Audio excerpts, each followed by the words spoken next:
జయ గురు జయ జయ గురు ఓం గురు జయ గురు జయ జయ గురు ఓం గురు జయ గురు జయ జయ గురు ఓం గురు జయ గురు జయ జయ గురు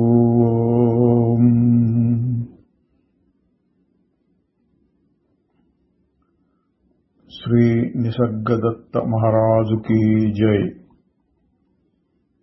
నిసర్గదత్త బోధ 13వ భాగంలోనికి ప్రవేశిస్తున్నాము.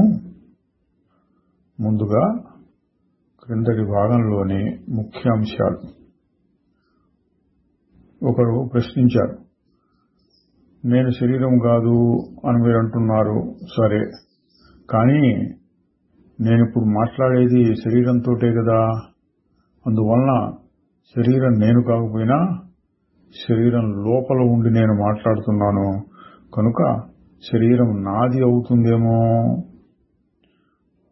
అంటే మహారాజు గారు చాలా గూఢమైనటువంటి తర్కాన్ని చెప్పారు. అట్లా అనేటట్లయితే ఈ విశ్వమంతా నువ్వే కావలసి వస్తుంది. ఎందుకంటే విశ్వంలోని వస్తువులే నీ శరీరంగా ఏర్పడ్డాయి కాబట్టి విశ్వంలోని వస్తువులన్నీ నీవే. అంటే ప్రకృతి లేకుండా శరీరం తయారు కాదు, నిలబడదు కూడా. అందువలన ప్రకృతి అంతా నేనే అనాల్సి వస్తుంది అన్నారు. దేహం నేను అనే భావం చాలా గట్టిగా ఉంది, వదలటం లేదనంటే మహారాజు గారిచ్చిన ఆదేశం నేను శరీరం అనే భావాన్ని వదిలించుకోవడం కోసం దానికి వ్యతిరేకమైన భావం నేను శరీరము కాదు అనేదాన్ని గట్టిపరుచుకుంటూ ఉండు. అంటే మళ్లీ మళ్లీ దానిని మననం ధ్యానం చేస్తూ ఉండు. అది కూడా ఒక భావమే కదా అనేటట్లయితే నిజమే, దాన్ని ఉపయోగించుకుని తగిన సమయంలో అంటే దేహభావం చాలా వరకు నశించిన తరువాత వదిలివేయవచ్చు. శరీరము మనస్సు అనేవి అజ్ఞానం యొక్క లక్షణాలు, పొరపాటు జ్ఞానం వలన వస్తున్నాయి. నువ్వు ఏం చేయాలి? నేను శుద్ధ చైతన్యం అన్నట్లుగా ప్రవర్తిస్తూ ఉండు.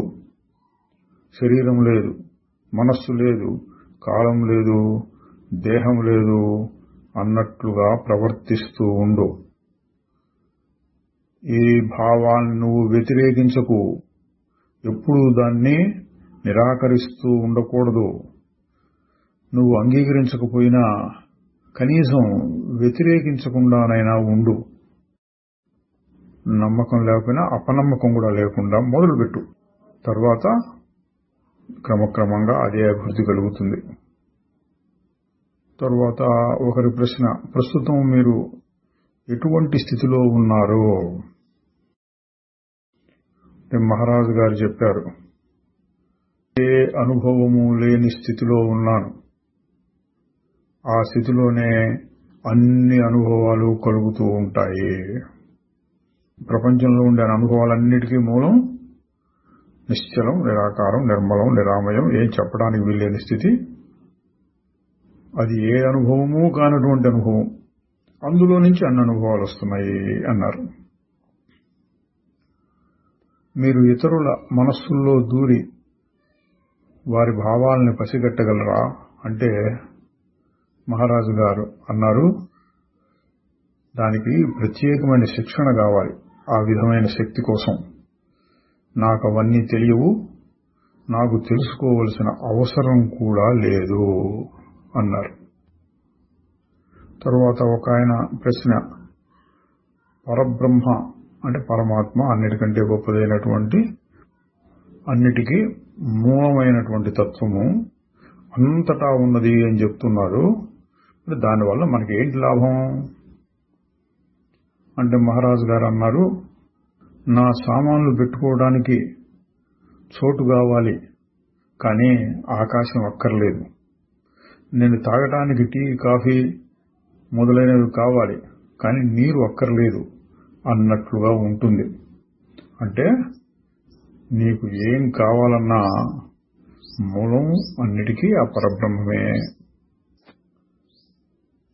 తరువాత ఈ ప్రపంచ వ్యవహారం అంతా కళ లాంటిది కాబట్టి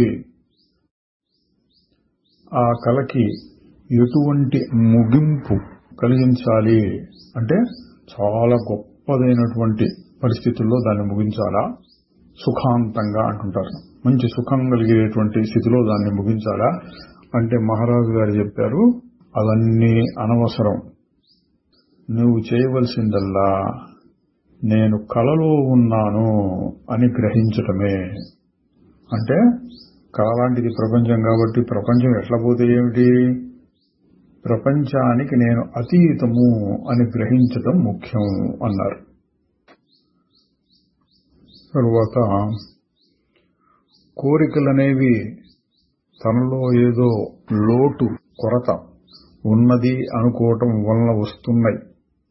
నాకు ఏమీ కొరత లేదు, నాకు ఏదీ అక్కరలేదు అని నువ్వు తెలుసుకున్నప్పుడు, ఉన్నదంతా నేనే, అంతా నాదే అని తెలుసుకున్నప్పుడు కోరిక నశించిపోతుంది.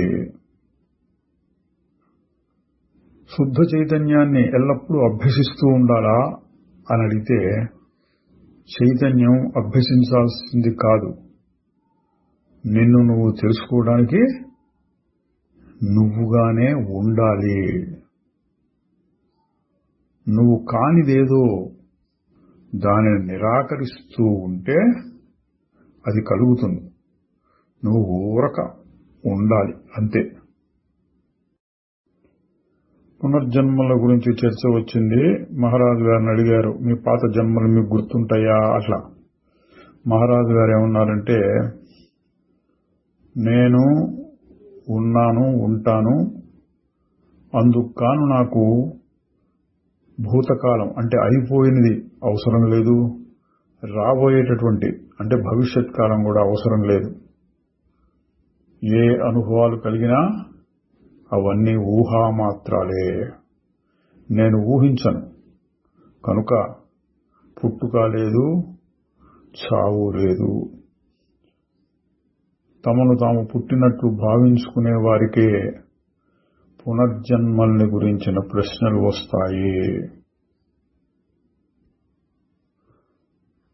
నీ స్వరూపాన్ని మననం చేస్తూ ఎప్పుడూ దాన్నే మనస్సులో నిలుపుకుంటూ ఉంటే ఆ శుద్ధ చైతన్యం యొక్క స్ఫురణ నీకు స్పష్టంగా తెలియవస్తుంది.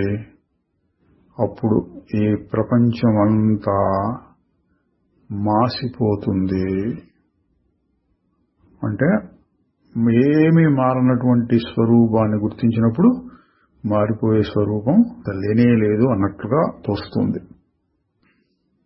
తరువాత దృశ్య పదార్థం అంతా జడ వస్తువులు అనుకుంటే, ద్రష్ట అంటే అనుభవించేవాడు మనస్సు అనుకుంటే, ఆ రెండింటి మధ్య సంబంధం ఎట్లా కలుగుతోంది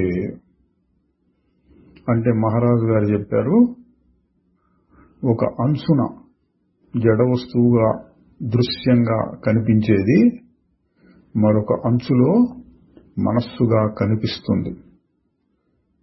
ఆ రెండు ఏ ఆధారం మీద తోస్తున్నాయో అంటే అదే మనం చెప్పుకునే చైతన్యం. ఆ ఆధార వస్తువే రెండింటికి సంబంధము. అంటే దృశ్య వస్తువు, చూసేటటువంటి ద్రష్ట, చూడటం అనేటటువంటి పని, మూడు ఒకే శుద్ధ చైతన్యంలో నుంచి అట్లా పుట్టి అమ్మడిపోతున్నాయి. తర్వాత ఒకరు ప్రశ్న, మీరు కూడా మాలాగే ఆకలి దప్పికలతో ఉంటారా, లేక మీరు ఏదైనా ప్రత్యేకమైన పరిస్థితిలో ఉంటున్నారా? మహారాజు గారు, పైపైన చూస్తే మీకు నాకు పెద్ద తేడా ఏమీ ఉండదు. లోతుల్లో చూస్తేనే నాకు మీకు తేడా ఉంటుంది. మీరు ఏదేది ఆలోచిస్తున్నారో అదంతా నిజం అని అనుకుంటున్నారు. నేను అట్లా అనుకోను. మీలాగే చూస్తాను, వింటాను, రుచి చూస్తాను, తింటాను. ఆకలి దప్పులు మీలాగే ఉంటాయి. ఇవన్నీ నాకు స్పష్టంగానే తెలుస్తూ ఉంటాయి. కానీ నేను అందులో లేను అన్న విషయం కూడా నాకు స్పష్టమవుతూ ఉంటుంది. వాటికంటే వేరుగా, వాటిపైన అందులో మునిగిపోకుండా తేలుతూ ఉన్నట్లుగా, అంటుకోనట్లుగా అనిపిస్తూ ఉంటుంది అన్నారు. నేను ఒక ప్రశ్న అడుగుతూ మీరు దానికి సమాధానం చెప్తూ ఉన్నప్పుడు అసలు ఏం జరుగుతుంది అంటే మహారాజు గారు చెప్పారు, ప్రశ్న సమాధానం రెండు తెర మీద కనిపించే బొమ్మలే.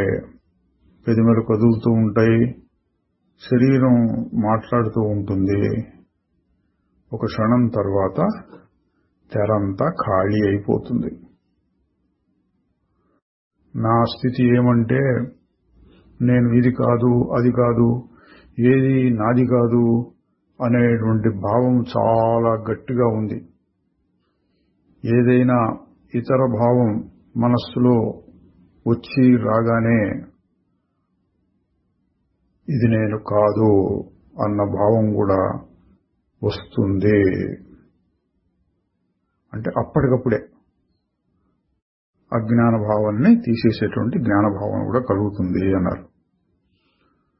అంటే మళ్ళీ ప్రశ్నించారు, అట్లా అయితే మీరు ఎప్పుడు నేను ఇది కాదు అది కాదు అనుకుంటూ సాధన చేస్తూ ఉంటారా అంటే, కాదు, నీకు చెప్పడం కోసం అలా చెప్పాను. కానీ నా గురువు అనుగ్రహం వలన ఒక్కసారి నాకు అనుభవం కలిగింది, అది నిలిచిపోయింది. నేను మళ్ళీ మళ్ళీ గుర్తు చేసుకోనక్కరలేదు. తర్వాత ప్రేమ అంటే సర్వాత్మభావము, భక్తి అట్లాంటి మాటలతో చెప్పదగింది. ఆ ప్రేమ ఏమంటుంది, నేనే అంతా అని. జ్ఞానం ఏముంటుంది, నేనేమీ కాదు. ఈ రెండు భావాల మధ్యలో నా జీవితం అనే ప్రవాహం సాగుతూ ఉంటుంది.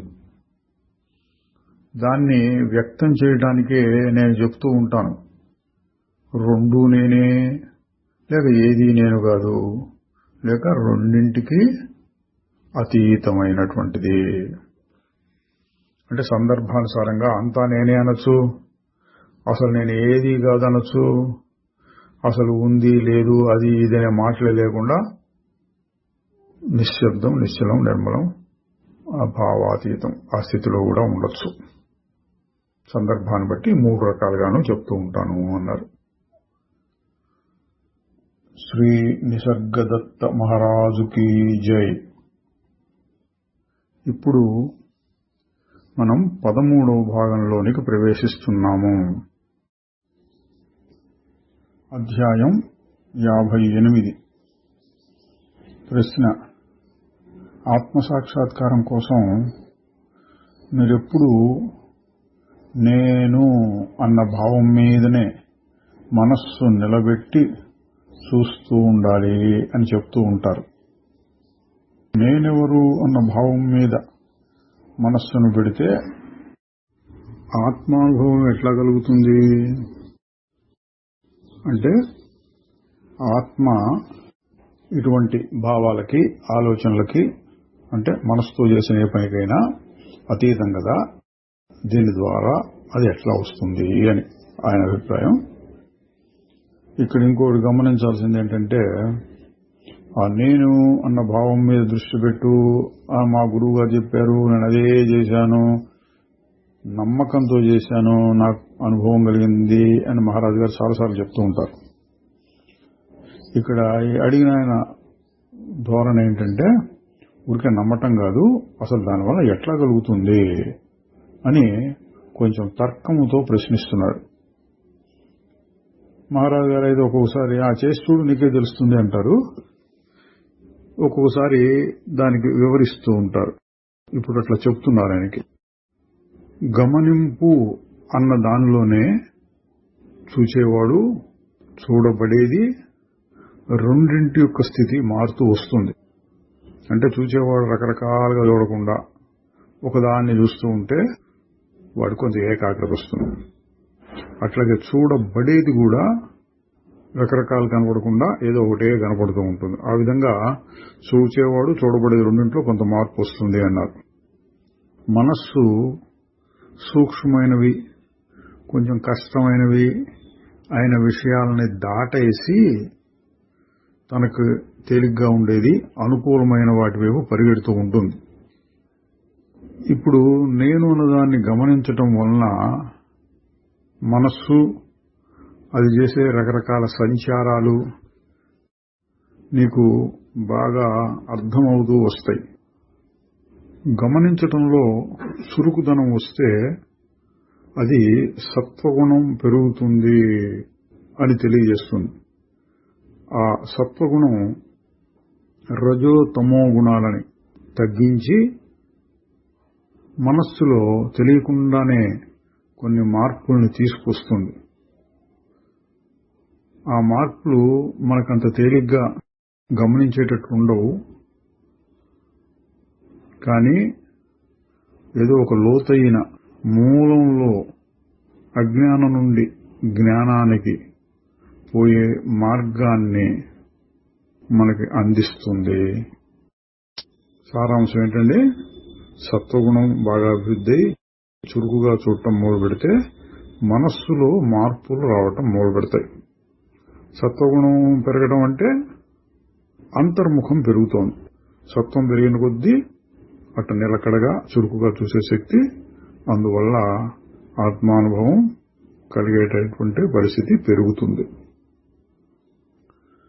ఆయన మళ్ళీ అడుగుతున్నాడండి, ఇవన్నీ సిద్ధాంత చర్చలు, ఏదో సైంటిస్ట్ లాగా అడుగుతున్నాడు. అది నేను అన్న భావమే ఎందుకు కావాలి? ఏ ఇతర భావమైనా ఆ స్థితిని తీసుకురావచ్చు కదా. ఉదాహరణకి నేను ఇది ఒక టేబుల్ అన్న దాని మీద మనస్సు నిలుపుతూ ఉంటే అదే ఫలితం రావచ్చును కదా. అంటే మనసులో చురుకుతనం పెరుగుతుంది, సత్వగుణం పెరుగుతుంది. దేన్ని చూసినా సరిపోతుంది కదా, నేనన్న భావాన్ని ఎందుకు చూడాలి అని మహారాజు గారు చెబుతున్నారు. అది చేయవచ్చు, దానివలన ఏకాగ్రత పెరుగుతుంది. కానీ అది టేబుల్ని గురించిన జ్ఞానమే కలిగిస్తుంది, కానీ నిన్ను గురించిన జ్ఞానం కలిగించదు. నిన్ను నువ్వు తెలుసుకోవాలంటే నీపైననే ఆ దృష్టిని నిలిపి ఉంచాలి. ఇక్కడ నీపైన అన్న దాంట్లో నీకు చెప్పదగిన ఉపాయం ఏంటంటే నీ ఉనికి యొక్క ఖచ్చితత్వం. అంటే ఏంటి? టేబుల్ జ్ఞానం వస్తే నీకేమొస్తుంది? నిన్ను నువ్వు చూసుకోవడంలో విశేషం ఏంటి? నువ్వు ఉంటావు, మారవు, దాంట్లో సంశయించాల్సిన పని లేదు, ఖచ్చితంగా ఉండి తీరుతుంది. దాంతో నువ్వు ఉండు, దాంతోనే ఆడుకో, దాని మీదనే ఆలోచిస్తూ ఉండు, దాని లోపలే దూరడానికి ప్రయత్నం చేస్తూ ఉండు. అంటే రకరకాలుగా ఆ భావం మీదే ఉండు అని. అది నీ అజ్ఞానాన్ని ధ్వంసం చేస్తుంది. నువ్వు సత్యం యొక్క పరిధిలోకి ప్రవేశిస్తావు.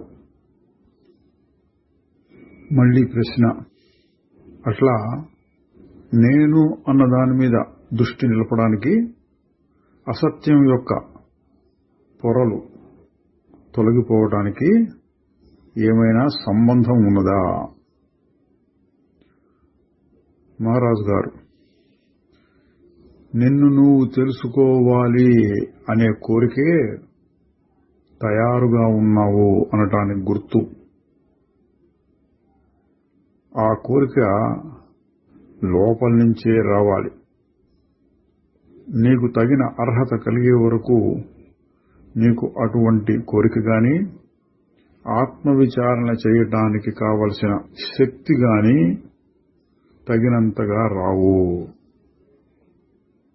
అంటే కుతూహలం కోసం ప్రశ్నలు లేచు, లోకంలో ఎన్నో విషయాలున్నాయండి, ఫలానా దేశ చరిత్ర అన్నారనుకోండి, మనకి ఎందుకు పనికొస్తుంది అంటే కాసేపు కుతూహలం. ఫలానా ఆట ఎవడు గెలిచాడు, ఎవడు ఓడుతున్నాడు అంటే కుతూహలం కోసం. అట్లాగే ఆత్మ ఏమిటి, మనస్సు ఏమిటి, ప్రకృతి ఏంటి, బంధం ఏంటి, మోక్షం ఏంటి, ఇట్లాంటివి కూడా కుతూహలం కోసం తెలుసుకోవచ్చు. అట్లా కాకుండా లోపల నుంచి నేనెవరో తెలుసుకోవాలి అనే ఒక తపన పుట్టుకొస్తే అప్పుడు నీకు నేనెవరు అన్న ప్రశ్నను వేసుకొని దాని మీదనే దృష్టి పెడుతూ ఉంటే అజ్ఞానం పొరలు తొలగిపోయి నీ స్వరూపం గోచరిస్తుంది. మళ్లీ ప్రశ్న, మనకు అటువంటి కోరిక కలిగించటానికి, దానిని తీర్చటానికి గురువు అనుగ్రహం కావాలి కదా అన్నాడు. మహారాజు గారు, సద్గురువు లోన ఉండేటటువంటి తత్వం అది నిన్ను బాహ్య గురువు దగ్గరకు తీసుకొస్తుంది. ఎట్లాగంటే ఉదాహరణ ఇచ్చారు, తల్లి తన పిల్లని ఒక టీచర్ దగ్గరకు తీసుకొచ్చేటట్లు నీవు ఆ గురువుని నమ్ము, విధేయుడవై ఉండు. నీ శుద్ధ ఆత్మను తెలిపిడి చేయటానికి ఆ గురువే ఒక దూతగా వస్తాడు. ఇప్పుడు ఆయన మళ్లీ గురువుని గురించిన ప్రశ్నలు వేస్తున్నాడండి. నేను నమ్మదగిన గురువుని నేను ఎట్లా కనుక్కోగలను? మహారాజు గారు, నీ హృదయమే నీకు తెలుపుతుంది. గురువును కనుక్కోవటంలో కష్టమేమీ ఉండదు. ఎందుకంటే ఆ గురువే నిన్ను వెతుకుతూ ఉంటాడు. గురువు ఎప్పుడూ సిద్ధమే, నువ్వే సిద్ధంగా లేవు. నువ్వు నేర్చుకోవడానికి సిద్ధంగా ఉండాలి. లేకపోతే గురువు దొరికినా నీ దృష్టి లగ్నం కాకపోతే నువ్వు ఆ అవకాశాన్ని సరిగా వినియోగించుకోలేవు. నా సంగతే చూడు, నాలో గొప్ప విశేషమేమీ ఉండేది కాదు. కానీ నా గురువుని నేను కలిసినప్పుడు విన్నాను, నమ్మాను, వినయంతో ఆచరించాను. మళ్లీ ప్రశ్న, గురువు చేతుల్లో నన్ను నేను పూర్తిగా పెట్టుకోవడానికి ముందు నేను ఆయన్ని పరీక్షించాలి కదా. మహారాజు గారు, నీకు చేతనైనంతగా పరీక్షించు, కానీ నువ్వేం కనుక్కుంటావు? పైన ఆయన ఎట్లా ఉన్నాడో అది మాత్రమే నువ్వు తెలుసుకోగలవు. ఇదండి, నీకు జ్ఞానాన్ని పరీక్షించే స్థాయి లేకుండా ఒక జ్ఞానాన్ని ఎట్లా కనుక్కుంటావు? అది కష్టం అక్కడ. మళ్లీ ప్రశ్న, నేను ఆయన చెప్పేదానికి చేసేదానికి సమన్వయం ఉందా అన్న విషయాన్ని నేను తెలుసుకోగలుగుతాను. అంటే చెప్పినట్టు చేస్తున్నాడా, లేదా మనకందరికి ఒకటి చెప్పి ఆయన ఇంకొక రకంగా ఉంటున్నాడా చూసుకోవచ్చు కదా అంటున్నాడు. మహారాజు గారు, ఆ విధంగా చూస్తే ఎన్నో వైరుధ్యాలు కనపడతాయి. అంటే చెప్పేది ఒకటి, చేసేది ఒకటి, ఇట్లా ఉంటున్నాడు, అట్లా చెప్తున్నాడు, ఇటువంటివి నీకు కనపడుతూనే ఉంటాయి ఆ రకంగా చూస్తూ మొదలుపెడితే అంటున్నాడు. అందువల్ల నీకేమీ నిర్ధారణ కాదు. ఆయన మనస్సులో ఎటువంటి స్థితి ఉన్నదో, ఏ దృష్టితో చూస్తున్నాడో అది ముఖ్యం. అది నువ్వు ఎట్లా కనుక్కోగలవు? ఆయన మళ్ళీ ప్రశ్న, కనీసం నేను ఒక విషయాన్ని తెలుసుకోగలుగుతాను. ఆయన విచ్చలవిడిగా కాకుండా తనను తాను అదుపులో పెట్టుకున్న మనిషిగా ఉండాలి, ఒక ధార్మికమైన జీవితాన్ని గడుపుతూ ఉండాలి. మహారాజు గారు అంటున్నారు, అటువంటి వాళ్ళు నీకు చాలా మంది దొరుకుతారు. అంటే జ్ఞానం లేకపోయినా అని. వాళ్ళ వల్ల ఏమీ ప్రయోజనం ఉండదు. గురువు అంటే నీ అసలైన స్వరూపాన్ని నీకు తెలిపిడి చేసి నిన్ను మళ్ళీ నీ ఇంటికి తీసుకెళ్లేవాడు అయి ఉండాలి. ఇక్కడ నీ ఇల్లు అంటే నీ స్థితికి అని. దానికి ఆయన యొక్క ప్రవర్తన, శీలము, నడవడి అవన్నీ ఎందుకు పనికొస్తాయి? అవన్నీ బయట కనిపించేవి. ఆయన దృష్టి ఎట్లా ఉంటుంది? నేను ఒక వ్యక్తిని కాదు. ఆయన్ని బేరీజు అంటే ఆయన జ్ఞానాన్ని నిర్ణయించుకునే పద్ధతి ఏమంటే, నువ్వు ఆయన సన్నిధిలో ఉండటమే. అక్కడ నీకు ప్రశాంతం, హాయి అనిపిస్తూ ఉంటే నిన్ను నువ్వు మరింత స్పష్టంగాను లోతుల్లోనూ తెలుసుకోగలిగినట్లుగా అనిపిస్తే ఆయన నీకు తగిన మనిషి అని గుర్తించవచ్చు. నువ్వు కావలసినంత సమయం తీసుకో, అంటే గురువును గుర్తించడానికి. ఒక్కసారి నువ్వు నిర్ధారించుకున్న తరువాత ఇక నమ్మాలి, పూర్తిగా నమ్మాలి. ఆయన ఇచ్చే ప్రతి ఆదేశాన్ని పూర్తిగాను శ్రద్ధతోనూ పాటించాలి. అటువంటి వ్యక్తిని నీవు గురువుగా అంగీకరించకపోయినా పర్వాలేదు. ఆయన సాంగత్యం నీకు తృప్తిని కలిగిస్తూ ఉంటే అదైనా చాలు. సాంగత్యమే చాలు నిన్ను నీ అంతిమ లక్ష్యానికి తీసుకువెళ్ళటానికి. కనుక ఒకసారి నువ్వు ఒకరిని గురువుగా అంగీకరిస్తే ఆయన్ని విను, చెప్పింది గుర్తుంచుకో, పాటించు. సగమటు సగమిటుగా ఉంటే, అంటే శ్రద్ధ పూర్తిగా లేకపోతే దానివలన ఉపయోగం ఏమీ ఉండదు, దుఃఖమే పెరుగుతుంది. మళ్ళీ ప్రశ్న, అటువంటి శిష్యుణ్ణి అంటే ఎవరికైతే పూర్తిగా నమ్మకము, వినయ విధేయతలు పాటించడం లేదో అటువంటి వాణ్ణి ఆ గురువు తీసిపడేస్తాడా, నువ్వు పనికిరావు అని? మహారాజు గారు, ఆ విధంగా చేస్తే ఆయన గురువు కాదు. ఆయన వేచి చూస్తూ ఉంటాడు నీలో మార్పు వచ్చే వరకు. మళ్లీ తిరిగి ఆయన దగ్గరికి వెళ్ళవచ్చు. అప్పుడు ఆయన చెప్పింది నీకు బాగా ఉపయోగించవచ్చు. మళ్లీ ప్రశ్న, ఇవన్నీ సిద్ధాంత చర్చలండి. ఆయన ఆ విధంగా చేయడానికి, అంత శ్రమ తీసుకోవడానికి ఆయనకేమిటి అంత అవసరం?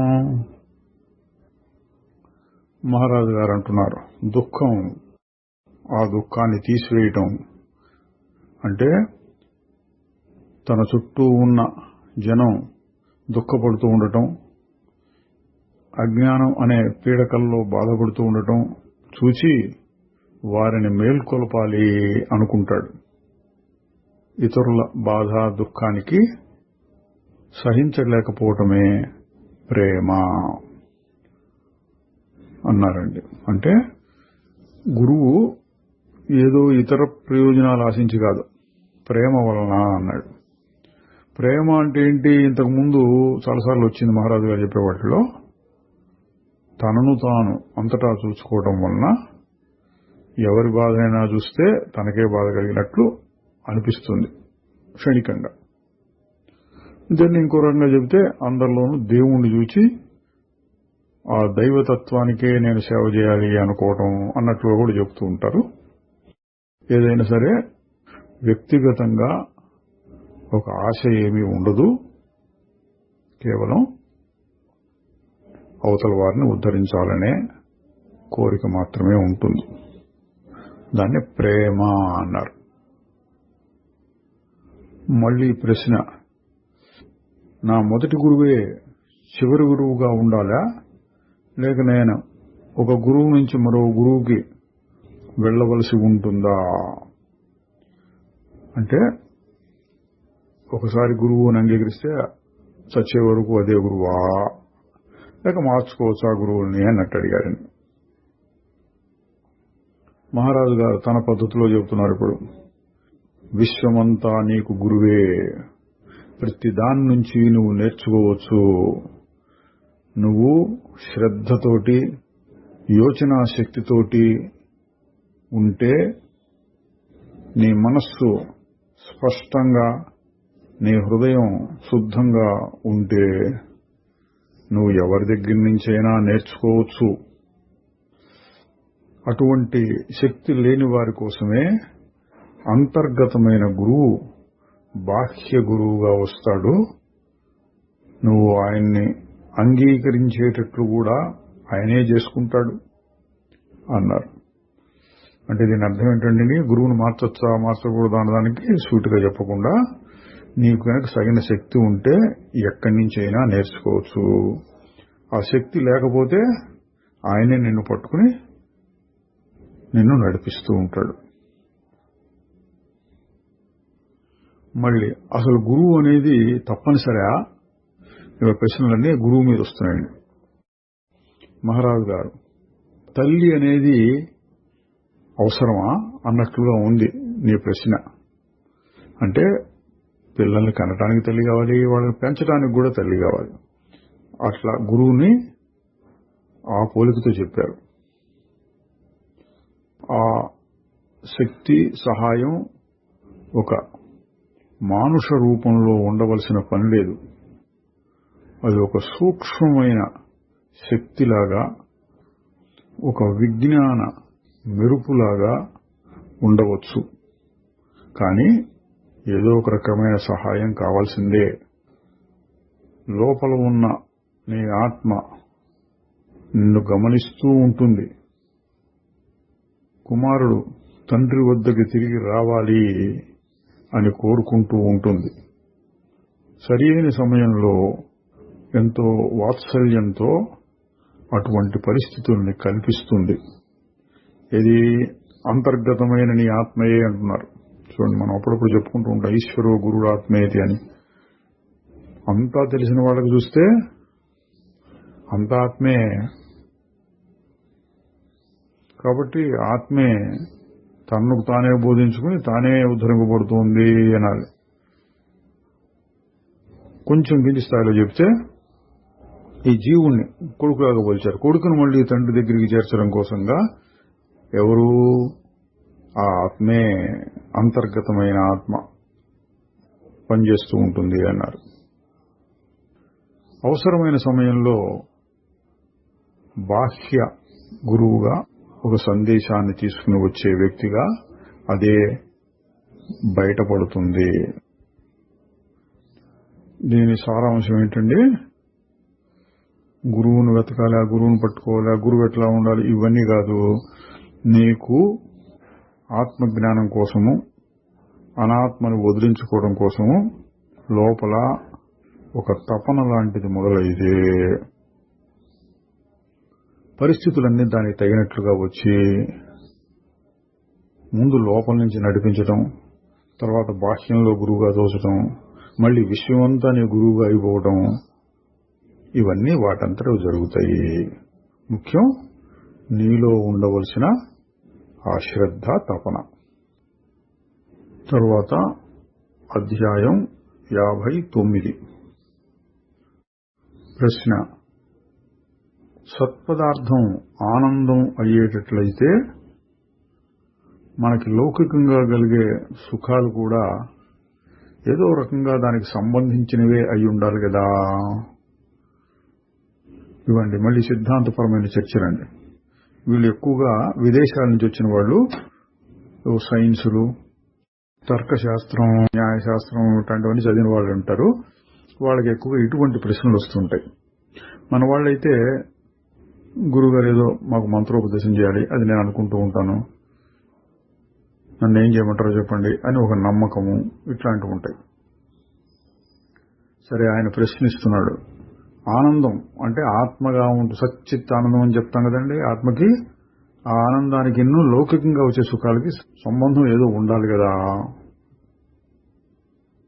మహారాజు గారు చెప్తున్నారు, దాన్ని శుష్క తర్కంతో విచారణ చేయడం ఎందుకు అంటే, నా అనుభవం నుంచి చెప్తున్నాను విను అని. సత్పదార్థం యొక్క ఆనందం దుఃఖానికి వ్యతిరేకం కాదు. మరేమంటే, నీకు విషయ సుఖాలను గురించిన అవగాహన మాత్రమే ఉన్నది. శుద్ధమైన ఉనికి యొక్క ఆనందం నీకు తెలియదు. కనుక ఈ సుఖాలని వాటి స్థాయిలోనే విచారిద్దాం. సుఖము దుఃఖము కలిగే సందర్భాలలో నిన్ను నువ్వు పరిశీలించుకుంటే సుఖము దుఃఖము అసలు ఆ పదార్థాలలో ఉండదు, కానీ సందర్భాన్ని బట్టి ఉంటుంది. అంటే ఒకే వస్తువు ఒక సందర్భంలో సుఖంగా ఉండొచ్చు, ఇంకొక సందర్భంలో దుఃఖంగా ఉండొచ్చు. అంటే ఆకలిగా ఉన్నవాడికి తినడానికి ఏదైనా ఇస్తే సుఖము, బాగా కడుపు నిండినవాడికి ఇంకా తినంటే దుఃఖం. అట్లా సందర్భాన్ని బట్టి ఉంటుంది అంటున్నారు. ఎటువంటి సందర్భమైనా వచ్చిన దానిని అంగీకరిస్తూ ఉంటే అది సుఖంగా ఉంటుంది. దాన్ని అంగీకరించలేకపోతే అది దుఃఖంగా ఉంటుంది. ఎందుకు కొన్నిటిని అలా అంగీకరిస్తాము అనేది ముఖ్యం కాదు. అది ఎన్నో కారణాలతో ఉండొచ్చు, భౌతికంగా, మానసికంగా, చెప్పడానికి వీల్లేని విధంగా. కానీ అంగీకరించడం అంటే బాగుంది, నాకు కావాలి అని రాగం అనుకోండి, రాగం అది ముఖ్యమైన విషయం. దాన్నే ఇంకొక రకంగా చెబితే, ఏదైనా వస్తువుని అంగీకరించలేకపోవటమే దుఃఖంగా ఉంటుంది. ఇక్కడ అంగీకరించడం అంటే ఏంటండి, ఏదో వచ్చింది వద్దు వద్దు వద్దు వద్దు అనుకుంటాం, కానీ అనుభవించక తప్పదు, అది దుఃఖం అవుతుంది. సరే వచ్చింది ఏం చేస్తాం అన్నట్టుగా దాన్ని తీసుకుంటూ ఉంటే అది దుఃఖంగా ఉండదు, సుఖంగానే ఉంటుంది. అంటే నీ మనస్సులో ఉండేటువంటి దృష్టి వల్ల నీకు సుఖ దుఃఖాలు వస్తున్నాయి, అది నేను చెప్పేది. మళ్ళీ ప్రశ్న, కానీ బాధ అనేది అంగీకరించదగింది కాదు కదా. మహారాజు గారు, ఎందుకు కాదు? నువ్వు ఎప్పుడైనా ప్రయత్నం చేశావా? ఈసారి ప్రయత్నం చేసి చూడు. బాధలో కూడా ఒక సుఖాన్ని నువ్వు కనుక్కోవచ్చు. ఎట్లాగంటే, బాధని, నొప్పిని నువ్వు అంగీకరిస్తున్నావు అంటే ఆ పరిస్థితి నిన్ను మరింత లోతుల్లోకి తీసుకెళ్తుంది. అంటే ఏంటంటే, సుఖం బయట నుంచి సుఖం వచ్చినప్పుడు ఆహాహా అనుకుంటాం, మనసు తేలిపోతూ ఉంటుంది, విశ్రాంతిగా ఉంటుంది. అట్లా కాకుండా బాధలు, దుఃఖాలు, నొప్పి మొదలైనవి వచ్చినప్పుడు అమ్మో అమ్మో అని లోపల నుంచి అనిపిస్తూ, ఎవరికి నొప్పి ఏంటి, సరే రాని వచ్చింది కదా అని విచారణతో దాన్ని చూస్తూ ఉంటే అప్పుడు మనస్సు తన లోతుల్లోకి వెళ్తుంది. ఆ నొప్పిని తట్టుకునేటువంటి స్థితి వచ్చింది అంటే ఆత్మకు దగ్గరవుతున్నావు అని గుర్తు. మహారాజు గారు చెప్పిన మాటల్లోని గూఢమైన అర్థం. ఇంకా చెప్తున్నారు, కోర్కెలు భయాలతో నిండిన నీ ఆత్మను, ఇక్కడ ఆత్మ అంటే కింది స్థాయి మనస్సులో ఉండేటువంటి అహంకార భావం, దాన్ని తొలగించుకుంటే నీ యథార్థ స్వరూపం దగ్గరికి వెళ్ళగలుగుతావు. అదే అన్ని సుఖాలకు శాంతులకు కేంద్ర స్థానం.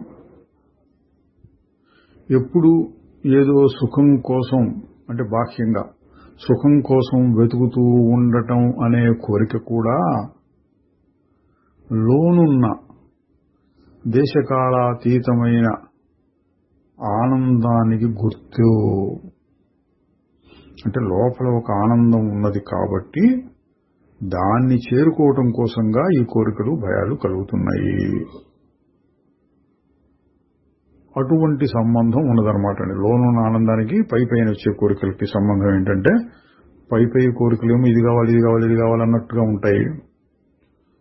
లోతుగా విచారణ చేస్తే తనలో ఉన్న ఆనందాన్ని వెతుక్కోవడం కోసమే బయట వెతుకుతోంది, పొరపాటు మార్గంలో వెతుకుతోంది. అసలు కోరేది తనలో ఉన్న ఆనందం. మళ్ళీ ప్రశ్న, అయితే సుఖాల్ని వదులుకో, బాధల్ని తెచ్చిపెట్టుకో అని మీరు సలహా ఇస్తున్నారా? మహారాజు గారు, కాదు. అట్లాగని సుఖాల వెంటబడిపో, బాధల్ని తప్పించుకో అని కూడా కాదు. రెండింటినీ వచ్చినవి వచ్చినట్లుగా అంగీకరిస్తూ ఉండు. రెండింటినీ అవి ఎంత సమయం ఉంటే అంతవరకు అనుభవిస్తూ ఉండు. వస్తే రాని, పోతే పోని అన్నారండి. అంటే ఏంటి? ఆయన అడిగారు, నేను సుఖాలన్నీ వదులుకొని బాధల్నే పెట్టుకుంటూ ఉంటే అన్నాడు. జరుగుతాయి కూడా అండి. మన దేశంలో కూడా చాలా మంది ఉన్నారు. ఇది చల్ల నీళ్లలో మునిగి తపస్సు చేయడం, నాలుగు వైపులా నిప్పులు పెట్టుకొని మధ్యలో కూర్చోవడం, ఇటువంటి సాధనలు చేసే తపస్సులు అండి. తపస్సులు అనే పేరుతో ఇటువంటి సాధనలు చేస్తూ ఉంటారు. ఆ విధంగా కావాలని కష్టపెట్టుకోవడం కాదు. జ్ఞాన మార్గంలో చెప్పేటటువంటిది ఏంటి? సుఖం కావాలి, దుఃఖం వద్దు అనుకోవటము చేయొద్దు. కాదు దుఃఖాన్ని పొందుతాను, సుఖాన్ని వదిలించుకుంటాను, అది కూడా వద్దు. ఏది ఎట్లా వస్తే దాన్ని అట్లా అనుభవిస్తూ ఉండు. సుఖం వచ్చినప్పుడు సరే అనుభవించు, దుఃఖం వచ్చినప్పుడు సరే అనుభవించు. అది వచ్చింది పోయింది, సుఖమైనా వచ్చింది పోయింది, దుఃఖమైనా వచ్చింది పోయింది అంటూ ఉంటే ఆ అంగీకరించేటటువంటి మనస్తత్వం ఆ ఆత్మకు దగ్గరగా ఉంటుంది. అంటే ఏంటి? ఆత్మలో ఏ కోరికలు లేవు. పెద్దాన్ని అంగీకరిస్తున్నావంటే నీకు కూడా ఏ కోరికలు లేకుండా పోతున్నాయి అని గుర్తు. మళ్ళీ ప్రశ్న, నేను దుఃఖాన్ని ఎట్లా అనుభవించగలను? భౌతికంగా కలిగేటువంటి నొప్పి ఏదో ప్రతిక్రియ చేయాలి అంటుంది కదా. అంటే నొప్పి పుడితే ఆ నొప్పి తగ్గించుకోవడానికి అప్పటికప్పుడు ఏదో చేస్తుంటాం కదా అని మహారాజు గారు చెప్తున్నారు. భౌతికమైన నొప్పి లేక మానసికమైన నొప్పి వస్తూ ఉంటాయి. దానికి ఏదో చేస్తూ ఉండాలనిపిస్తూ ఉంటుంది. అసలైన ఆనందం ఆ స్థితిని గమనించటంలో ఉంటుంది. దాని నుంచి భయంతో పారిపోవటం గాని, తప్పించుకోవడానికి ప్రయత్నం చేయటంలో గాని ఉండదు. అంటే ఏది ఎట్లా వస్తే దాన్ని పరిశీలిస్తున్నావు అంటే నీ స్వరూపంలో నువ్వు ఉండటానికి కుదురుతోంది అని అర్థం. మళ్ళీ ప్రశ్న, ఇందాక మీరు అన్నారు దుఃఖం వల్లనే ఆత్మానుభవం దగ్గరవుతుంది అన్నారు. ఎందుకు? మహారాజు గారు చెప్తున్నారు, సుఖం అనేది వెంటనే మనం అంగీకరిస్తాం, దానికి మనం ఏం చెయ్యక్కర్లా. అయితే ఒక నొప్పి బాధ కలిగినప్పుడు దాన్ని తట్టుకోవడం కోసం మనలోని శక్తులన్నింటినీ ఉపయోగిస్తాము. అంటే విచారణ, నేను శరీరం కాదు కదా, ఆ నొప్పి పుడుతుంది అదే పోతుంది కదా, ఇటువంటి విచారణ అంతా కలుగుతుంది అన్నాడు. నొప్పి వచ్చినప్పుడు. సుఖం వచ్చినప్పుడు అంత విచారణ చెయ్యలేము. అందువలన దుఃఖాన్ని అంగీకరించడం అంటే అహంకారము, దానిలోని కోరికల్ని తీసివేయటమే అవుతుంది. ఒక ఉదాహరణ చెబుతూ ఉంటారండి. కుంతీదేవిని ఏం వరం కావాలి అని కృష్ణుడు అడిగితే నాకు కష్టాలే ఉండేటట్టు చెయ్యి అందిట. ఎందుకు? కష్టాలైతే ఎప్పుడు నిన్ను గుర్తు చేస్తూ ఉంటాయి, సుఖాలైతే నిన్ను మర్చిపోయే అవకాశం ఉంది అని. మహారాజు గారు చెప్పింది కూడా అదే రకంగా ఉందండి. అయితే కావాలని కష్టాలు తెచ్చుకోమని చెప్పట్ల మహారాజు గారు. వాటంతా వస్తూ ఉంటాయి, కష్టాలు వస్తుంటాయి, సుఖాలు వస్తుంటాయి. వచ్చిన దాన్ని అంగీకరిస్తూ ఉండు. కాదు వద్దు పో అట్లా అనకుండా మంచి గాని చెడు గాని సరే రాని, అదే వచ్చింది అదే పోతుంది అన్నట్టు చూస్తూ ఉండు. ఇది జ్ఞానం. తరువాత అధ్యాయం 61. ప్రశ్న: నా జీవితం అంతా సాధు సత్పురుషులతో గడవటం నా అదృష్టంగా భావిస్తాను. ఆత్మసాక్షాత్కారం కోసం అది సరిపోతుందా? మహారాజు గారు: దాని నుంచి నువ్వు ఏం గ్రహించావో దాన్ని బట్టి ఉంటుంది. అంటే ఏంటండి? ఊరికే సాధు సత్పురుషుల్ని కలిసి నమస్కారం పెట్టొస్తే చాలు, దాని గురించి నువ్వేం తెలుసుకున్నావు, ఏం పొందావు అన్నారు. ప్రశ్నించిన ఆయన అంటున్నాడు, సత్సంగం అనేది దానంతట అది మోక్షాన్ని కలిగిస్తుంది అని నేను విన్నాను. ఒక నదిలో ప్రయాణం చేస్తూ ఉంటే తనంతట తాను నదీ ముఖద్వారం అంటే సముద్రంలో కలిసే చోటికి తీసుకువెళ్లేటట్లుగా సూక్ష్మమైన నిశ్శబ్దమైన సత్సంగ ప్రభావం నన్ను కూడా సత్పదార్థం దగ్గరికి తీసుకువెళుతుంది అనుకుంటాను. మహారాజు గారు అంటున్నారు, అది నిన్ను నది దాకా తీసుకెళ్లగలదు, దాన్ని దాటవలసింది నువ్వే. ముక్తిని పొందుదాం అనే తపన లేకపోతే, దానికోసం ప్రయత్నం లేకపోతే అది దొరకదు. దానికోసం కష్టపడాల్సిందే. నువ్వు చేయగలిగిందేమంటే దానికి అడ్డంకుల్ని జాగరూకతతో తీసేసుకుంటూ పోవాలి. నువ్వేమీ చెయ్యకుండా ఉంటే నీకు శాంతి లభించదు. ఆయన ప్రశ్నిస్తున్నాడు మళ్ళీ. ఒక శిశువు తనంతట తాను పెరుగుతుంది. పెరగటానికి అది ఏమి ప్రయత్నాలు చెయ్యదు. దానికి ఒక పద్ధతి అనేది ఉండదు. ఇప్పుడింత అనే మాట కూడా ఉండదు. అట్లా ప్రకృతి సిద్ధంగా పెరుగుతూ పోతుంది అన్నాడండి. దీని అర్థం ఏంటి? నాకు తెలియకుండానే నాలో ఏవో మార్పులు వచ్చి ఆత్మానుభవం కలిగి మోక్షం వస్తుంది అని. మహారాజు గారు అంటున్నారు, శిశువు అలా పెరగటానికి కారణం అతనిలో ఏ విధమైన ఊహలు లేవు కాబట్టి. నీవు కూడా ఆ విధంగా ఉండవచ్చు. నీ జ్ఞాపకాలు, ఆశలు మీద ఆధారపడి ఏవో ఊహించటం, ఏవో ప్రణాళికలు రచించటం నీవు చేస్తూ పోతే అంత మాత్రం చేత విముక్తి కలగదు. జ్ఞాని యొక్క విచిత్రమైన పరిస్థితి ఏమంటే భవిష్యత్తును గురించిన ఆలోచన ఉండదు. అంటే మహారాజు గారి అభిప్రాయం ఏంటండి?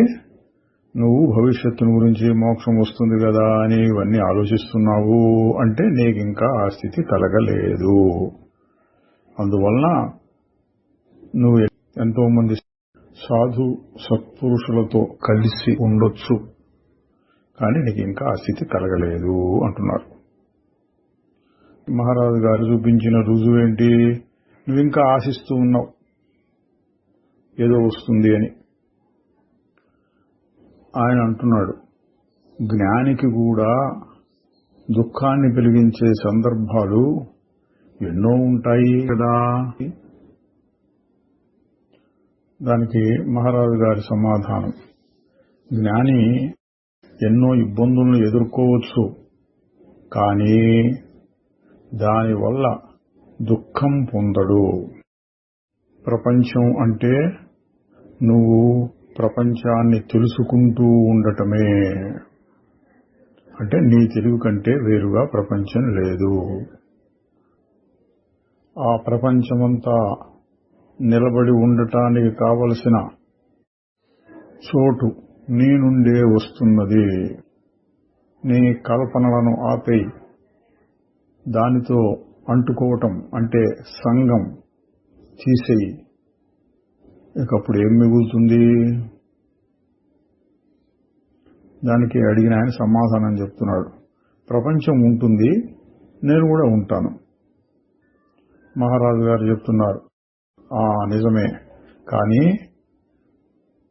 ప్రపంచాన్ని నీ కోరికలు భయాలు అనే అద్దాల ద్వారా చూడటం కాకుండా ఉన్నది ఉన్నట్లుగా చూస్తే ఎంత తేడా ఉంటుంది.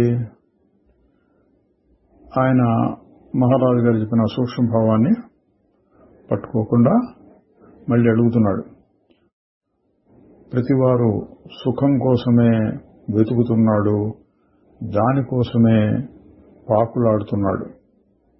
ప్రతివాడు ఎన్నో పాఠాలను నేర్చుకుంటూ ముందుకు సాగుతున్నాడు. సంఘం కొన్నింటిని ఒప్పుకుంటుంది, కొన్నింటిని తప్పు అంటుంది. అందరికీ అన్ని వేళలా సరిపోయే నియమాలు ఏమీ ఉండవు అన్నాడండి. అంటే ఈయన అభిప్రాయం ఏంటి? ఊరక చూస్తూ ఉండటం కాదు, ప్రపంచంలో మనం ఏదో చేస్తే గాని సాధించలేము అని. మహారాజు గారు అంటున్నారు, నా ప్రపంచంలో ప్రేమ అనేది ఒక్కటే నియమం. నేను ఎవరిని ప్రేమ కోసం అడగను, నేనే ఇస్తూ ఉంటాను. అదే నా స్వభావం. ఆయన ఇంకొక రకమైన ప్రశ్న అడుగుతున్నాడు. కొంతమంది అంటారు, ప్రారబ్ధ కర్మ అంటే అనుభవించవలసింది, అది తప్పదు. మన జీవితంలోని ప్రతి క్షణము కూడా ముందే నిర్ణయింపబడి ఉంటుంది. ఇంకా కొందరు అంటారు, అటువంటిది ఏమీ ఉండదు, యాదృచ్ఛికంగా అంటే దాని ఇష్టం వచ్చినట్లుగా ప్రపంచం జరిగిపోతూ ఉంటుంది, మనం చేసేది ఏమీ లేదు, కర్మ ఏమీ లేదు అంటారు అని ఆయన ఒక సిద్ధాంతపరమైన ప్రశ్న అడిగితే మహారాజు గారు చెబుతున్నారు, నీకు ఎట్లా కావాలంటే దాన్ని అట్లా తీసుకో.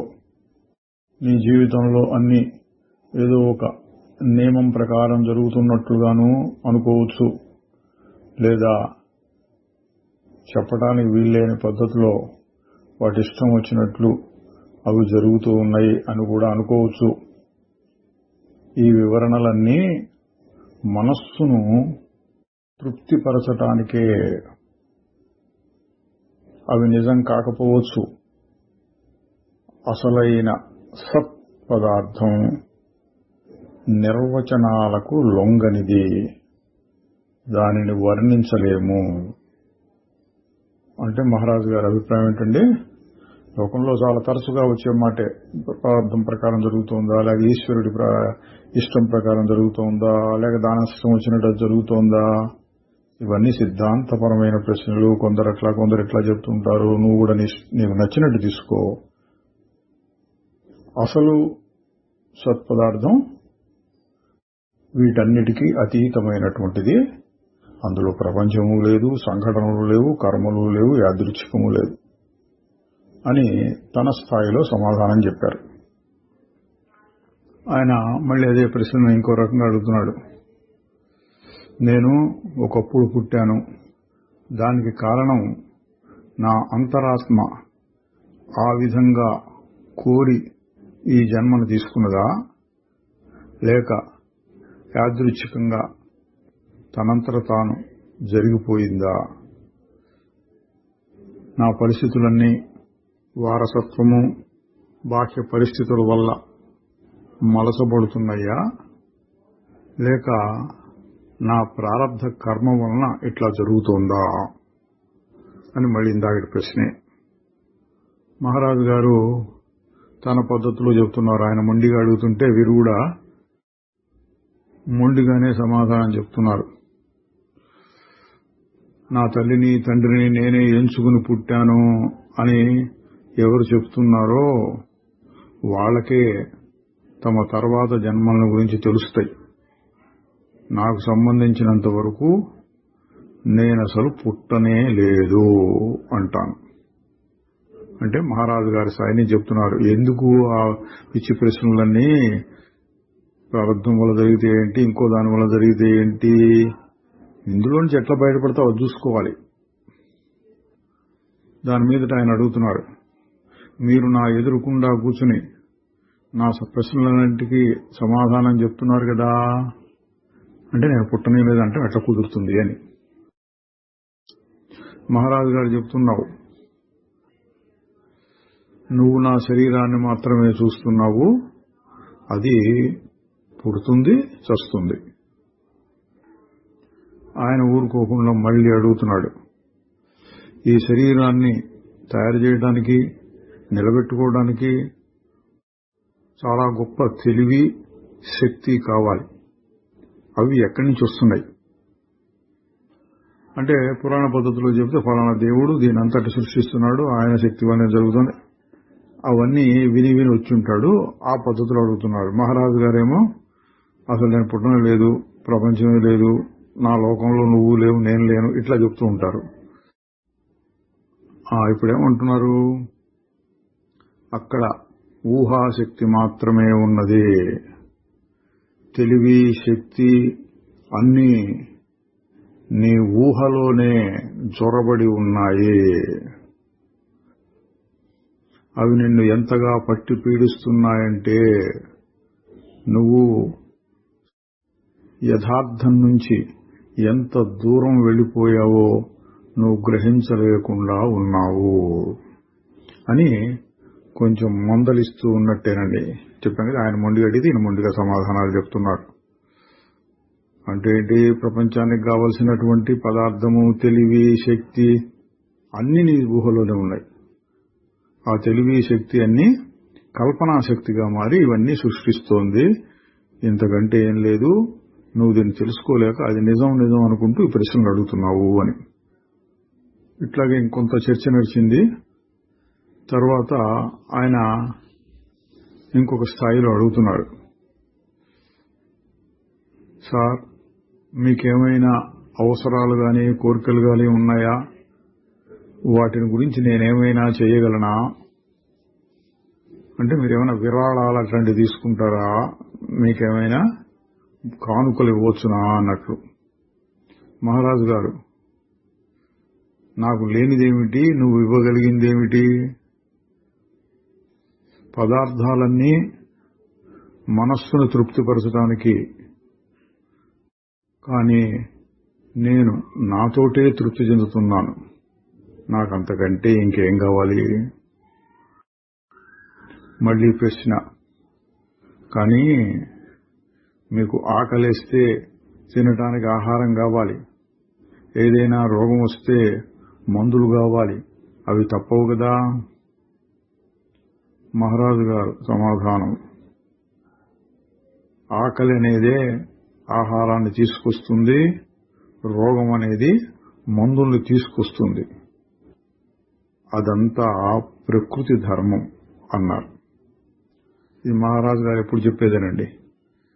ఈ శరీరం ఎంతవరకు ఉండాలో అంతవరకు ఏదో రకంగా ఆహారం మందులు ఇట్లాంటివి జరుగుతూనే ఉంటాయి, నేను ప్రయత్నించి తెచ్చుకోను. అది ఇంకొక రకమైన ప్రశ్న. ఇప్పుడు సరే, మీ భావాలు నాకు అర్థమవుతున్నాయి, నాకు ఒక మాట చెప్పండి, ఇప్పుడు నేను ఏ విధంగా సమాధిలోకి ప్రవేశించగలను. మహారాజు గారు, నీవు గనక సరి అయిన అర్హత కలిగి ఉంటే నీవు దేన్ని చూచినా అది నిన్ను సమాధిలోనికి పంపుతుంది. ఎందుకంటే సమాధి అనేది అంత అసాధారణమైన విషయమేం కాదు. ఏదైనా విషయంలో తీవ్రంగా ఆసక్తిని కలిగి ఉంటే అది తను చూచే వస్తువుతోటి తాదాత్మ్యం చెందుతుంది. అంటే ఒకటైపోతుంది. ఆ వస్తువే నేను అన్నట్టు, నేను దాన్ని చూస్తున్నాను అనే భావం లేకుండా దాంతో కలిసిపోతుంది.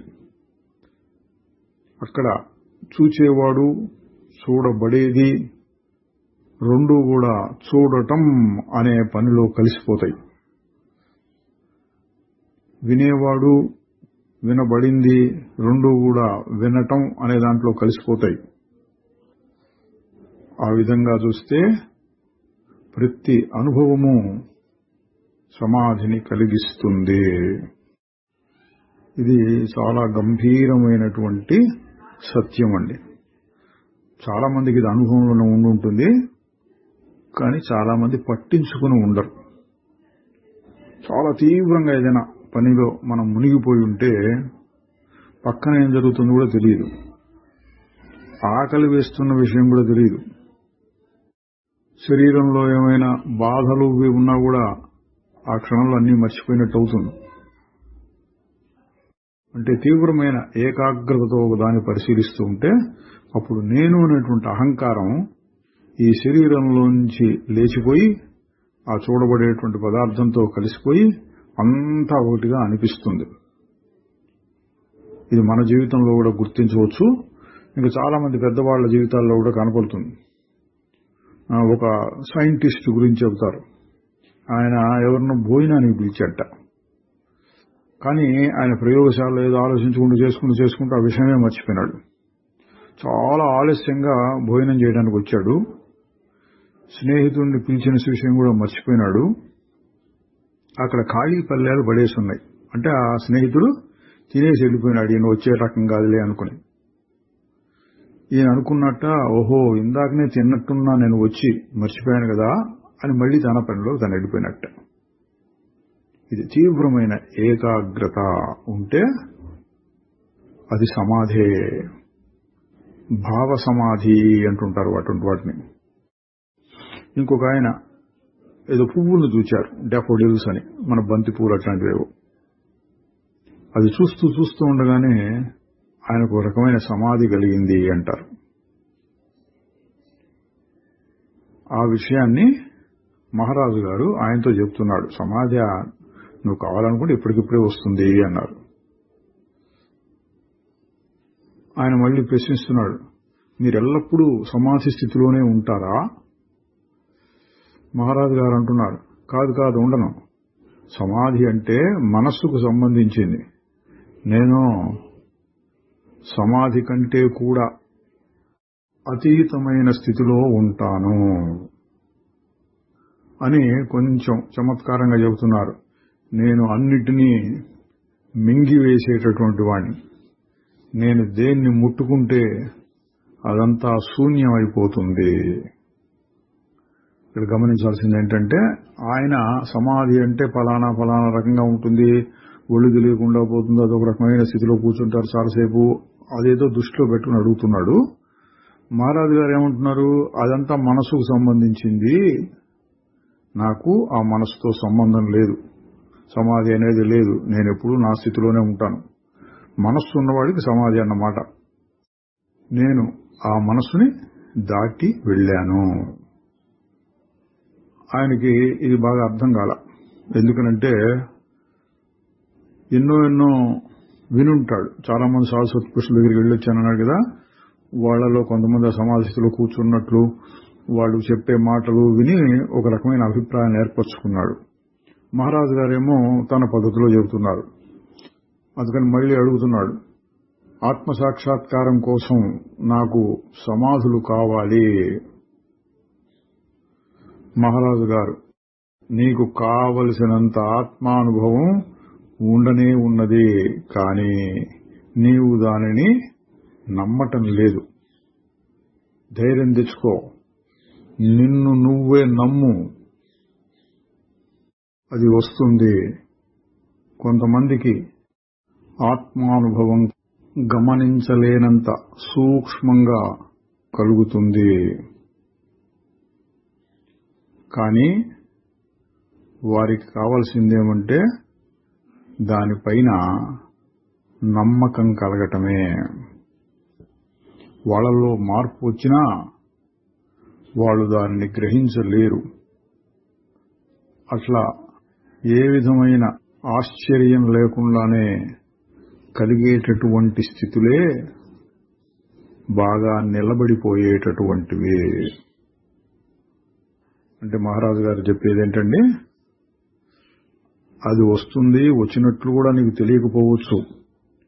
అదే సహజం. ఎందుకని నీ సహజమైన స్థితిని గుర్తించావు కాబట్టి.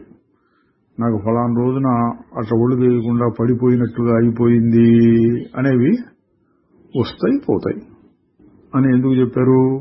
నాకు సమాధులు అట్లా అప్పుడప్పుడు కలుగుతూ ఉంటేనే గాని నాకు ఆత్మసాక్షాత్కారం కలగదు అని ఆయన చెప్పినందుకు. అట్లా కాదు, నేనెవరు అని దృష్టి పెట్టి చూసుకుంటూ ఉండు, నిదానంగా మార్పులు వస్తాయి అన్నట్టు మహారాజు గారు చెప్తున్నారు. మళ్ళీ ఆయన ప్రశ్న, తనకు సాక్షాత్కారం కలిగినట్లుగా ఎవరైనా భ్రమపడవచ్చునా? మహారాజు గారు, అది సంభవమే. నేను ఆత్మానుభవాన్ని పొందాను అనుకోవటమే అసలు తప్పు. అది చాలా సహజమైన స్థితి.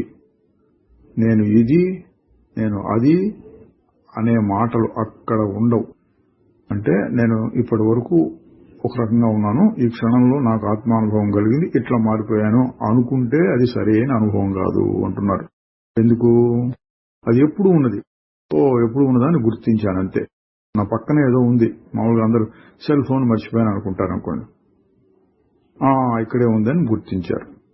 అట్లా ఆత్మానుభవం అనేది అని మహారాజు గారి సందేశం. తరువాత అధ్యాయం 63. కొంతమంది వారంతకుముందు ఎక్కడెక్కడ తిరిగి వచ్చారో చెప్పి చివరిగా ఒక మాట అన్నారు. మేము పరిస్థితుల్ని గురువు ఎలా కల్పిస్తాడో దానికి తగినట్లుగా బ్రతుకుతూ పోవాలి అనుకుంటున్నాము. అంటే ఏ కోరికలు లేకుండా అట్లా వచ్చిందాన్ని వచ్చినట్టుగా చూస్తూ ఉండాలి అని.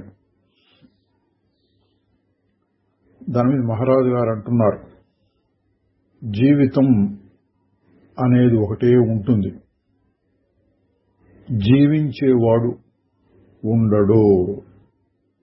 అంటే మహారాజు గారి స్థాయిలో చెప్పారు.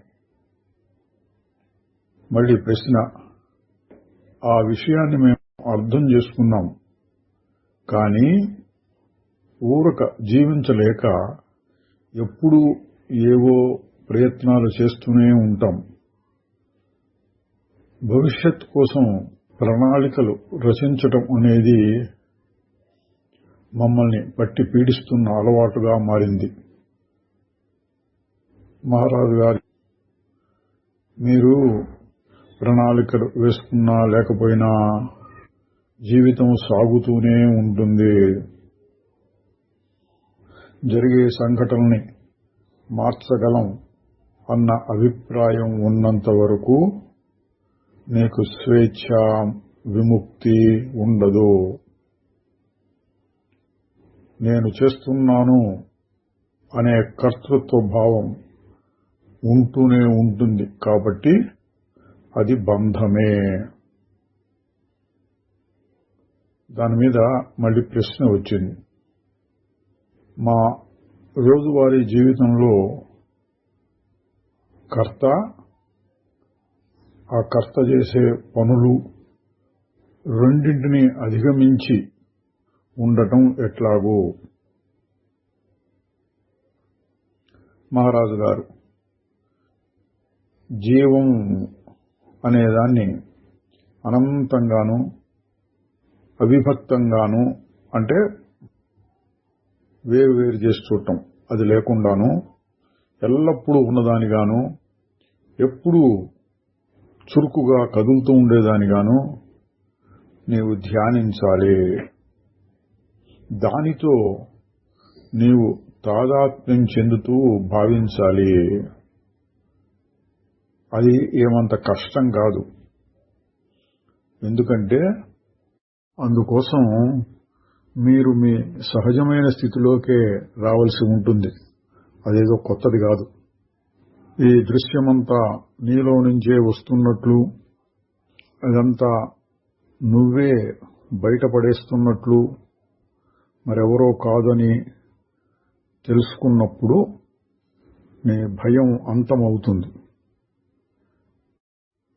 ఈ అవగాహన లేకపోతే నిన్ను నువ్వు బాహ్య వస్తువులు, శరీరం, మనస్సు, సంఘం, దేశం, అశేష ప్రజానీకం, ఇంకా దేవుడు, లేకేదో అతీతమైన వస్తువు, ఇటువంటి వాటితో ఏకీభావం అంటే అది నేను అన్నట్టుగా కలిసిపోతూ ఉండటం చేస్తూ ఉంటావు. కానీ ఇవన్నీ కూడా భయాన్నించి పారిపోయే యుక్తులే అవుతాయి. నీవు సృష్టించుకున్న నీ చిన్ని ప్రపంచానికి నీదే పూర్తి బాధ్యత అని తెలుసుకుని దాని సృష్టి స్థితి లయాలను గమనిస్తూ ఉంటే నీవు నీ బంధాల నుండి విముక్తుడవుతావు. కొంచెం గంభీరంగా చెప్పారు. దీని సారాంశం ఏమిటి? బయట ఎక్కడో ఎవరో చేస్తున్నారు కాదు, నువ్వే ఈ ప్రపంచాన్ని నడిపిస్తున్నావు. ఆ విషయాన్ని గమనిస్తూ ఉంటే నువ్వు అందులోంచి బయటపడతావు. ఆయన మళ్ళీ ప్రశ్నిస్తున్నాడు, నేను అంత పనికిరాని వాడుగా ఎందుకు ఊహించుకుంటాను? మహారాజు గారు, అలవాటు వలన. నువ్వు ఆలోచించే, భావించే పద్ధతుల్ని మార్చుకో. వాటిని జాగ్రత్తగా గమనిస్తూ ఉండు, దగ్గర నుండి పరిశీలిస్తూ ఉండు. అంటే ఎప్పుడు చెప్పేది వేరుగా ఉండి అని అర్థం. నీవు పొరపాటు వల్లనే వాటి వలన బంధాన్ని పొందుతున్నావు. నీవు గుర్తించటం మొదలు పెడితే విముక్తుడవుతావు. ఎన్నో విషయాలు నీవు నిజం అనుకుంటున్నావు కాదు, వాటిని ప్రశ్నించటం మొదలుపెట్టు. బాగా తెలిసిన విషయాలే ఎక్కువగా అనుమానించదగినవి. నీ ప్రశ్నలు ఎట్లా ఉండాలంటే, నేను నిజంగా పుట్టానా? నేను నిజంగా ఫలానా ఫలానా వాడినా? నేను ఉంటున్నాను అని నాకెట్ట తెలుస్తోంది? నా తల్లిదండ్రులు ఎవరు? వాళ్ళు నన్ను సృష్టించారా లేక నేనే వాళ్ళని సృష్టించానా? ఎవరెవరో నా గురించి చెప్తున్నవన్నీ నేను నమ్మాలా? నేనెవరిని? ఎట్లా ఉంటాను? ఇటువంటి ప్రశ్నలు ప్రశ్నించుకుంటూ గమనించుకుంటూ ఉండాలి. నీకు ఒక కారాగారాన్ని నిర్మించుకున్నావు చాలా శక్తితో. నీవిప్పుడు నీ శక్తినంతా దాన్ని బద్దలు కొట్టడంలో ఉపయోగించాలి. నిజానికి ఈ బద్దలు కొట్టడమే చాలా తేలిక. ఎందుకంటే ఇది మిథ్యా వస్తువు, నిజం కాదు కాబట్టి. ఇదంతా కూడా నేను అన్న భావం చుట్టూ తిరుగుతూ ఉంటుంది. దాన్ని పూర్తిగా పరీక్షించు. అన్ని సమస్యలకి అదే మూలం. అంటే ఇక్కడ నేను అంటే అహంకారం అండి. అహంకారమే అన్నిటికీ మూలం. ఎన్నో ప్రశ్నలు వేసుకుంటూ ఒక్కొక్కదానికి సమాధానాలు చెప్పుకుంటూ తీసేస్తూ నేను అన్న దాని దగ్గరికి వచ్చి చూస్తూ ఉంటే తెలుస్తుంది అన్నిటికీ మూలం నేను అన్న భావం. అది కూడా నేను కాదు అన్నప్పుడు నువ్వు అతీతం అయిపోతావు. మళ్ళీ ప్రశ్న, ఈ నేను భావం నుంచి విముక్తిని పొందటం ఎలాగా? మహారాజు గారి సమాధానం, నేను భావం నుంచి విముక్తిని పొందాలంటే నీవు నేను భావం పైనే సాధన చెయ్యాలి. పని చేసేటప్పుడు అది ఎట్లా ఉంటుంది, శాంతంగా ఉన్నప్పుడు ఎట్లా ఉంటుంది, ఎట్లా మొదలవుతోంది, ఎప్పుడు ఆగిపోతోంది, అది ఎప్పుడు దేన్ని కోరుతుంది, ఎట్లా పొందుతుంది, ఇవన్నీ నువ్వు స్పష్టంగా చూచి పూర్తిగా అర్థం చేసుకుంటే ఆ భావం నుంచి విడుదలవుతావు. అంటే ఏంటంటే ఇక్కడ అర్థం, అవన్నీ కూడా మిథ్యాభావనలు. నువ్వు ఊరికే అనుకుంటూ కల్పించుకుంటూ నిజం కదా నిజం కదా నిజం కదా అనుకుంటుంటే అవి నిజమైనట్లు, నీకు ఒక భూతకాలం భవిష్యత్ కాలం ఉన్నట్టు, నువ్వు ఫలానా ఫలానా అయినట్లు అనిపిస్తోంది. ఇట్లా ప్రశ్నించడం మొదలు పెడితే అసలు నాకేం లేదు, అట్లా ఊరకున్న స్థితి, శుద్ధ చైతన్యం అదే నేను అని నీకే తెలిసి వస్తుంది అని మహారాజు గారు చెప్పిన దాంట్లో అభిప్రాయం. ఆయన మళ్ళీ అడుగుతున్నాడు, నాకు కొన్ని నిర్దిష్టమైన ఆధ్యాత్మిక ఆకాంక్షలు ఉన్నాయి. వాటిని పూర్తి చేసుకోవటం కోసం నేను ప్రయత్నం చేయవద్దా? ఆధ్యాత్మికమైన ఆశలేమిటి ఆయనకి? చూద్దాం మహారాజు గారి సమాధానాన్ని బట్టి. మహారాజు గారు అంటున్నారు, ఏ విధమైన ఆశలు ఆకాంక్షలు ఆధ్యాత్మికం కానేరవో. అటువంటి కోరికలన్నీ నేను కోసమే, అంటే అహంకారం కోసము, జీవుడు కోసం. నీవు నిజమైన అభివృద్ధిని సాధించాలంటే వాటన్నిటినీ వదిలేయాలి. వ్యక్తిగతమైన ఉన్నతి కోసం ప్రయత్నించకూడదు. యోగులు అని చెప్పబడే వాళ్ల విజయాలన్నీ మోసకారులే. ఈ మనస్సు నిజంగా ఒక మోసకారి. ఎంత పవిత్రంగా కనపడితే అంతగా అది మోసగిస్తుంది. అంటే ఏవో ఆధ్యాత్మికమైనటువంటి ఆశలు అన్నారు కదా ఆయన. అంటే ఏంటి, కొన్ని శక్తులు సంపాదించాలి, అయితే జ్ఞాని అనిపించుకోవాలి, నలుగురు శిష్యులను పెట్టుకోవాలి, ఇటువంటివి ఏవో ఉండుంటాయి. మహారాజు గారు దానికి సమాధానం చెప్పారు, అటువంటివి ఏమైనా ఉంటే అది ఆధ్యాత్మికం కాదు, మనస్సు చేసేటటువంటి మోసం.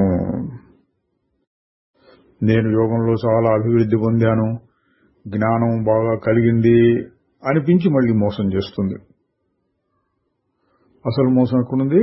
నేను అన్న భావాన్ని నిలబెట్టుకుని పైన కొత్త కొత్తవి కలుపుకుంటున్నాడు. అది.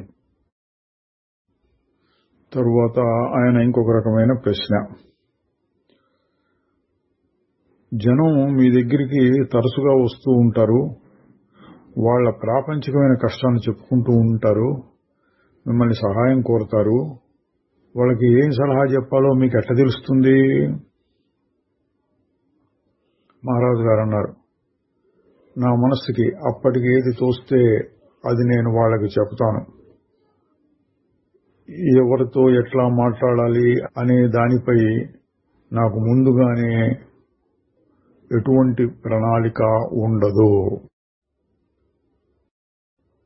ఆయన మళ్ళీ అడుగుతున్నాడు, సరే మీ పద్ధతి అది, కానీ ఎవరైనా నా దగ్గరకు వచ్చి నన్ను ఏదైనా అడిగితే నేను వాళ్ళకి ఏం చెప్పాలి, నేను చెప్పేది సరే కాదా ఎట్లా తెలుసుకోవచ్చు? ఆయనకి ఆధ్యాత్మిక ఆకాంక్షలు ఉన్నాయి అని చెప్పుకున్నాడు. అదేమిటో ఇక్కడ బయటపడిందండి. ఏంటి? ఇతరులు వచ్చి ఏమైనా అడిగితే వాళ్లకు సరి అయిన సలహాలు ఉపదేశాలు ఇవ్వాలి, అటువంటి శక్తి కావాలి అంటున్నాడు. మామూలుగా లౌకికంగా తనకు కలిగిన జ్ఞానంతో ఇచ్చే సలహాలు కాకుండా ఆధ్యాత్మికంగా వాళ్ళ మనసులు ఏమున్నాయో చూచి, వాళ్ళ భవిష్యత్తు ఎట్లా ఉంటుందో చూచి, వాళ్ళకి ఏది లాభమో చూచి, వారికి అప్పుడు సరైన సలహా ఇవ్వాలి అనేది అదొక రకమైన శక్తి. అది కావాలి నేను మనస్సులో ఉన్నట్టు తెలుస్తోంది. మహారాజు గారు చెప్తున్నారు, నువ్వు ఏ స్థాయిలో ఉండి మాట్లాడుతున్నావో అది ముందు అర్థం చేసుకో. మనస్సుతోటి శరీరంతో కలిసిపోయి మాట్లాడుతుంటే అది పొరపాటు కావచ్చు. నీవు నీ స్వరూపాన్ని అంటే శుద్ధ చైతన్యాన్ని దృష్టిలో పెట్టుకుని నీ మనస్సులో ఉండే పాత భావాలని అంటే వాసనలని దూరం పెట్టి చూస్తే అప్పుడు నీవు సరి అయిన సలహా ఇవ్వగలుగుతావు. అంటే కర్తృత్వభావం, నేను కర్తని అని, నేను అహంకారం అని ఇవేవి లేకుండా నీ మనస్సుని ఆ ప్రశాంత స్థితిలో పెట్టుకుని అప్పుడు ఏది తోస్తే అది చెప్పు అన్నారండి. మహారాజు గారు ఇంకా అన్నారు, ఇక్కడ ముఖ్యంగా కావాల్సింది నీ ఎదురుకుండా ఉన్నవాడు గాని నువ్వు కాని శరీరాలు కారు.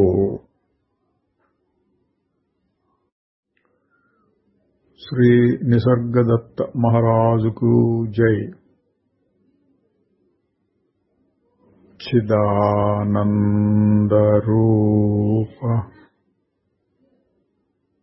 శివోహం శివోహం.